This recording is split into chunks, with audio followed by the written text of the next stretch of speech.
Hello, I'm Suzanne Chadwick and I'm delighted to present here the results of a small research project I carried out on the subject of vocal registers. By way of background, I'm a singer and a voice teacher.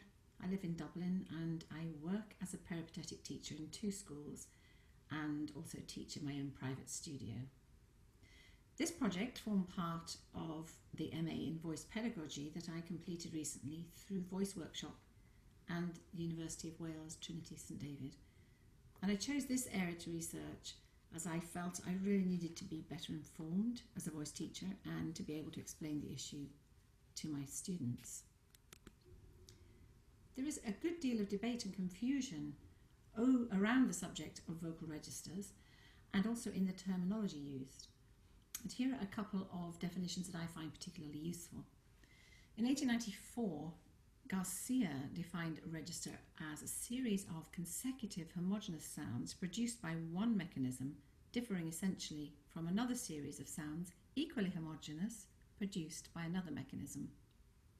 So Garcia identified that there were different mechanisms involved in the different registers. Then approximately 90 years later, McKinney defined a register as a particular series of tones produced in the same manner, that is by the same vibratory pattern of the vocal folds, and having the same basic quality.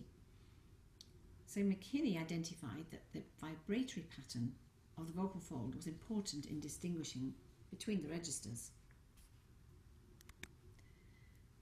In female voices, we use 2 main registers for the majority of our singing, although again this is a subject that causes much debate. We have firstly what is termed chest voice, thick fold, M1, speech quality, heavy registered. Here the entire body of the vocal fold is involved in the vibration. The vocal folds are thick and short and so they produce low pitches, and the thyroarytenoid muscle is dominant. That's the muscle that runs through the body of the vocal fold. And then there is what is variously called head voice, thin fold, M2, falsetto or light register, where the cricothyroid muscle is dominant. This muscle increases tension in the vocal fold so that it stretches and thins and produces higher pitches. And only the outer edge of the vocal fold is involved in the vibration because the thyroarytenoid muscle is largely inactive. So here we have our 2 separate muscular mechanisms and also 2 separate vibratory patterns.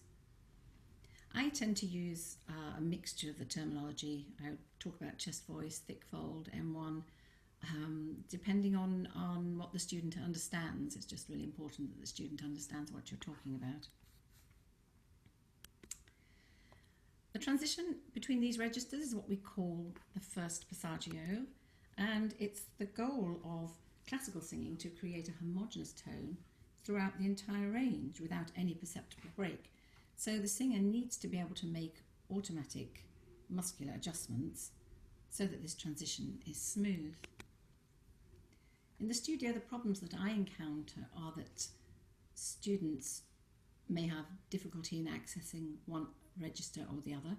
They will either be M1 dominant, so they're stuck in their chest voice, or M2 dominant, they can't find their chest voice, and they may have difficulty in making that transition really smooth. We'll hear a break in the vocal quality as they go from one register to the other. So the objective of this study was to design and test a teaching strategy that would help students to resolve these register issues. I felt it was really important to me as a teacher to have a clear understanding of the physiology and also to have the tools available to help my students. So I selected 5 student subjects. Each had a slightly different problem in terms of which was the dominant register, ease of access to the other register, where the pitch range of this transition happened in their individual voices, and also the smoothness of that transition. But they all had a commonality in the sense of instability and uncertainty that they felt. So I tested a set of exercises, collected data by observing the students' responses by recording their own observations and also my own observations of what was happening as a result of using these exercises. This happened over a period of about 2 months, so there was a maximum of about 8 lessons. In putting together the exercises, I researched the literature to find the main principles that I needed to address, and therefore what would be the most effective exercises. And I found that there were 3 areas that really stood out. Firstly, connection to the use of the speaking voice, then the need to develop the muscular mechanisms by working the registers separately, and thirdly, that glides between the registers using semi-occluded vocal tract techniques would be really helpful. And underpinning all this were the need for a low larynx, open throat, steady airflow, good alignment, release of tension, which are all inextricably linked and also form part of basic good vocal technique. So then the speaking voice exercises. We started by finding a comfortable speaking pitch and focused on the sensation felt, the vibrations in the chest, saying yeah, yeah, and then with a rising and falling inflection, yeah, yeah, yeah, and then possibly singing it, yeah, yeah, taking it into singing. Next, finding 2-syllable words and doing speaking them again with varying inflections. Hello, hello, music, maybe, and so on, and then singing them on this descending 5th pattern. For working the registers separately, firstly staying in chest voice, M1, with this 3-note pattern and rising in semitones, and staying in chest voice as high as possible, usually up to about E4, somewhere around there, F4. And then in the head voice, using an oo vowel there. Again, with these 2 exercises, really feeling the sensations, feeling where the resonance is happening, and being aware of what's happening in the larynx. And here, taking the head voice down as low as is possible on this descending 5-note pattern. Here I found that an E vowel was the most helpful, though usually the vowel selected would be one that's most comfortable for the particular student. And then we extended that to actually cross the registers in one exercise, so taking that 3-note pattern, singing it firstly in M1, chest voice, and then an octave higher in M2, and then Janice Chapman's 4x4 exercise, where we sing a major scale, first 4 notes in M1, the second 4 notes in M2, and then again descending, then repeated a semitone higher, and so on. Semi-occluded vocal tract exercises are very widely used. These involve a partial closing of the vocal tract at lip level by using lip trills, tongue rolls, voice fricative, a siren or a straw. This raises the air pressure in the mouth and pharynx above the level of the vocal folds and balances it somewhat with the subglottal pressure, that's the air pressure beneath the vocal folds. And it has the effect of spreading the folds so that only the outer edge is involved in the vibration. It allows for more efficient closure of the vocal folds and also puts less stress on them.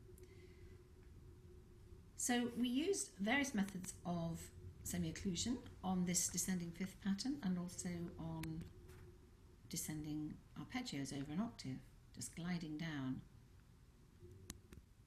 These semi-occluded vocal tract exercises elicited the most positive response from the students. So I then extended this idea by combining methods of semi-occlusion in a sequence, and we'd moved from the highest resistance to the lowest. So for example, a narrow straw, there's very little air can actually escape through the narrow straw. That would have the highest air resistance.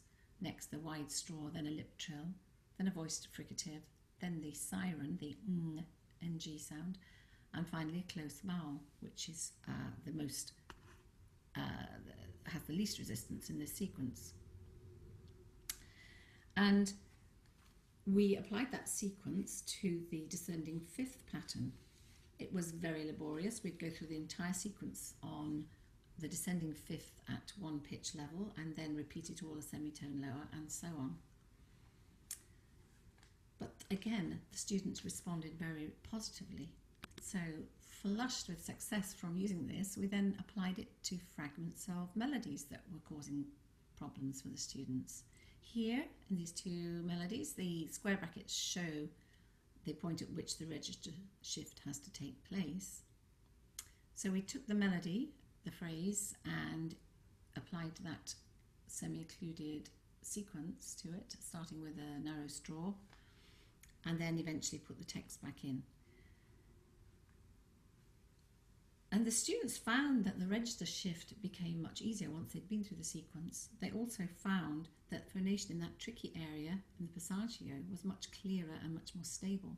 It's as though the vocal folds just learned what their setting was for those particular pitches. So this project found that the speaking voice and the register separation exercises really did enhance awareness by focusing on the sensations felt. They facilitated the ability of the students to make conscious decisions about register choices and contributed to gradual strengthening of the muscular mechanisms.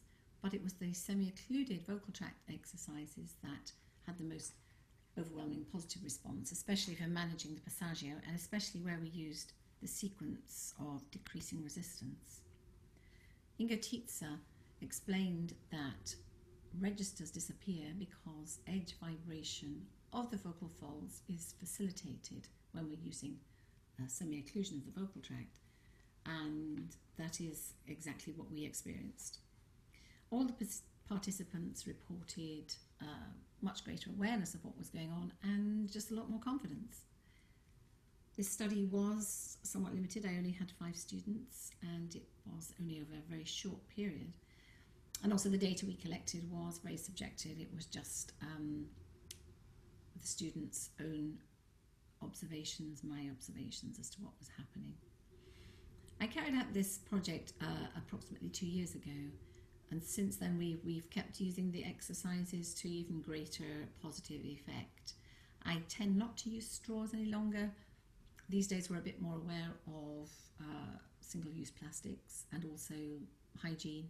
So I would now use puffy cheeks. So that's where you almost close the lips to allow just a very small amount of air through. Allow the cheeks to puff out and you get this sort of effect. There we go. And here are my references. There are rather a lot. I'm going to just play through them so that they are on the recording. And then if you wish, you can come back and look at them.